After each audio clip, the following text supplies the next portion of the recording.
So after losing DeMar Derozan to the Bulls in free agency via a sign and trade deal with Chicago, I was very interested to see how the San Antonio Spurs would look this season.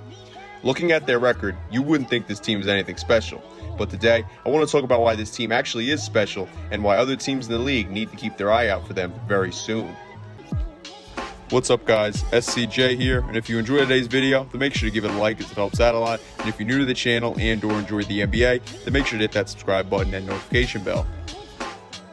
So last night, the San Antonio Spurs got a huge win over the current worst team in the league, the Detroit Pistons, as they absolutely manhandled them and beat them by a score of 144 to 109. Now, I think it's extremely important to note that the Detroit Pistons were without a large number of their key rotation players, including the 2021 first overall pick Cade Cunningham, as well as guys like Isaiah Stewart, Trey Lyles, Cory Joseph, among a few others. To give this Spurs team credit, though, they were without their current best player, as Dejounte Murray was out in the NBA's health and safety protocols. Nevertheless, though, that win last night meant the Spurs have now won 4 of their last 5 and beat teams such as the Lakers, Clippers, and Jazz during this 5-game stretch as well. While this 5-game stretch has been nice for the Spurs, I think it's more important to talk about how this team's played for the entire season thus far. So looking at the points per game rankings for this season, the San Antonio Spurs are currently in 3rd place behind the Golden State Warriors and Charlotte Hornets, as they've averaged 111.8 points per game. The team has also shot the ball excellent, coming in with the 4th highest field goal percentage and the 9th highest 3-point percentage on the season as well. This Spurs team has also done an excellent job in rebounding the basketball, averaging the 8th most rebounds per game in the entire NBA. Spurs have also excelled in sharing the ball, as they've come in with the most assists per game in the whole NBA. To further show how efficient they've been, and surprising with how much they actually pass the ball, the Spurs have averaged the 6th least amount of turnovers on the season, which is great to see. And while they haven't turned the ball over much themselves, they've caused other teams to turn it over, as they average the 8th most steals on the season. The San Antonio Spurs are also 0.3 blocks off of being a top 10 team in the blocks per game category. Then, finally, the Spurs come in with the 10th best efficiency rating in the NBA as well, which is great to see from this young group. One area that the Spurs will need to improve a bit, though, is their defense, as they come in with the 16th place defensive rating in the league for the season. However, they have a few areas on defense that they actually do excel in. In terms of points given up off turnovers to their opponents, the Spurs have given up the 3rd least amount there, and the Spurs have also done a great job in guarding the fast break, as they come in with the 3rd least amount of points given up there. Another area they've been very good in is steals given up to their opponents, as they've given up the 5th least amount in the league this season. Like I just said before, though, their defense is something this core group will need to clean up going forward, as their opponents have shot the 8th best field goal percentage as well as the 8th best 3-point percentage against them on the season.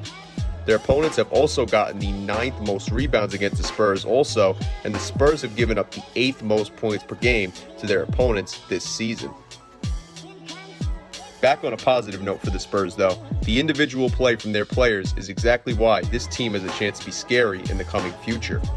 Last night, with Dejounte Murray in the health and safety protocols, Keldon Johnson took the lead for the team. Johnson had 27 points and 5 rebounds on 10 for 12 shooting from the field and 4 for 4 shooting from 3 in just 23 minutes. He is also shooting 47.6% from 3-point range, which is the 2nd best percentage in the league this season. Then, in the Spurs' previous game against the Lakers, Keita Bates-Diop made Spurs franchise history as well as NBA history too. Bates-Diop became the first Spurs player to score 30 points on 100% shooting and just the 5th NBA player in history to do it since the year 2000. Then finally, speaking on Dejounte Murray, after I mentioned him a few times in this video, Murray is currently tied with Nikola Jokic and Russell Westbrook for the most triple-doubles this season, and after getting that 6th triple-double against the Clippers on December 20th, he became just the 2nd Spurs player with 10 career triple-doubles, joining David Robinson there. So looking at the team's player stats, the Spurs have 7 guys averaging double-digit point totals for the season, and even though they most likely won't be able to keep all 7 of those guys going forward, the average age of that 7-man group is 24.8 years old, so that really is very impressive for this Spurs team's future. Going back to Dejounte Murray's stats, he really has been excellent this year, averaging nearly 18 points a game, as well as grabbing 8.4 rebounds, dishing out 8.8 assists, and coming in the top 5 in the league for the most steals on the season with his 2 steals per game. Keldon Johnson and Derek White have been very good for this Spurs team, and it's also important to note second-year player Devin Vassell and fourth-year player Lonnie Walker have been very important pieces for this Spurs team as well. Of course, Doug McDermott and his 2.1 threes per game on 40% shooting, and Jakob Poeltl and his 1.5 blocks per game have been very big for this Spurs squad as well. You put that all together and boom, you have a young Spurs core that in my eyes deserves more attention from the average NBA fan as well as the NBA media also. So this Spurs team and their players have put up some great stats, and the future surely looks bright for this team. I think if they can add another big piece to this already talented group, that would really be what they need to put this unit over the edge in a few years. But in my eyes, they already have the foundation to build upon. Now it's about continuing to develop their players and position themselves as best as possible to add that one guy who can cement them as a title contender once again in the next few seasons. So anyway guys, that's my opinion on this young Spurs team, as well as the actual evidence about why other teams in the league need to watch out for them. And I want to know what you guys think about this Spurs team, any of their players, or just anything having to do with the team down below in the comment section. If you made it all the way through to the end of the video, then I appreciate it. And like I said before, if you like this video, then make sure to give it a like as it helps out a lot. And if you're new to the channel and or enjoy the NBA, then make sure to hit that subscribe button and hit that notification bell. That way you stay up to date with all my newest content on the channel. Anyway, thank you guys for watching. I'm SCJ, and I am out. Peace.